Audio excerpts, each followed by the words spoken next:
मैं अब आत्मदाह नहीं करूंगा। मैं अब आत्मदाह नहीं करूंगा। देश में मध्य प्रदेश अब एक ऐसा राज्य बन चुका है जहां पर आपको अगर प्रशासनिक न्याय चाहिए तो आपको आत्मदाह की चेतावनी देनी पड़ेगी। अर्थात जब तक आप सरकार के सामने बेबस व लाचार नहीं होंगे और प्रदेश के मुख्यमंत्री स्वयं इस विषय में संज्ञान नहीं लेंगे, तब तक आपका जीवन खतरे में है। जी हां, हम बात कर रहे हैं मध्य प्रदेश के एक ऐसे जिले की जहां पर एक ऐसी घटना सामने आई जिसमें एक युवा व्यवसायी को परमिट के लिए आत्मदाह की चेतावनी देनी पड़ी और मुख्यमंत्री डॉक्टर मोहन यादव की पहल पर यह आत्महत्या रुक पाई। यह मामला है आदिवासी बाहुल्य संभाग शहडोल का, जहां पर कलेक्टर कमिश्नर के सामने फरियाद सामने आई। इसके बाद भी पीड़ित को न्याय नहीं मिला। यहां तक मामला नहीं रुका, इसके बाद पीड़ित ने परिवहन मंत्री राव उदय प्रताप से भी न्याय की गुहार लगाई। न्याय मिलता हुआ नहीं दिखा तो उसने आत्महत्या के लिए घोषणा कर दी। इस घोषणा के बाद उसने सीएम डॉक्टर मोहन यादव को पत्र लिखा, जिस पत्र पर डॉक्टर मोहन यादव के पीएस के द्वारा संज्ञान लिया गया। माननीय सीएम साहब के यहाँ में शिकायत आरटीओ आशुतोष सिंह भदौरिया जी को किया था। मैं उस शिकायत मेरे संज्ञान में लेते हुए उनका मेल आया था कि आपका आवश्यक कार्रवाई हेतु संबंधित विभाग को भेज दी गई है, आप संबंधित विभाग से संपर्क करें।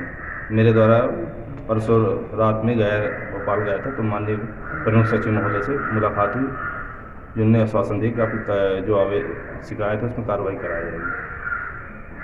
यूं तो जिस दिन पीड़ित भोपाल पहुंचा तो डॉक्टर मोहन यादव अमरकंटक की यात्रा में थे, लेकिन पीएस के द्वारा इस मामले को गंभीरता से लिया गया और पीड़ित को आश्वस्त कर भोपाल से रवाना कर दिया। जिसके बाद आरटीओ तथा एडीएम एडिशनल एसपी के द्वारा एक गोपनीय मंत्रणा की गई और बंद कमरे के अंदर पीड़ित के साथ समझौता किया गया। इसके बाद आत्मदाह का यह मामला रुका। आपको बता दें कि इस मामले में कलेक्टर, कमिश्नर अथवा परिवहन अधिकारी के द्वारा न्याय की कार्यवाही सुनिश्चित की जाती तो इस मामले में मुख्यमंत्री तक पत्र नहीं पहुंचता और मुख्यमंत्री को इस विषय पर संज्ञान नहीं लेना पड़ता। आत्मदाह से संबंधित प्रकरण बनाया था, तो उसके लिए अभी उनको बुला करके बैठक हुई है, जिसमें एडिशनल एसपी मैडम रही हैं और एडिशनल डीएम साहब रहे हैं। उनके बीच में बैठ करके ये हुआ है कि 5 मिनट का गैप और बना दिया जाए, 15 मिनट के गैप को 20 मिनट का गैप कर दिया जाए।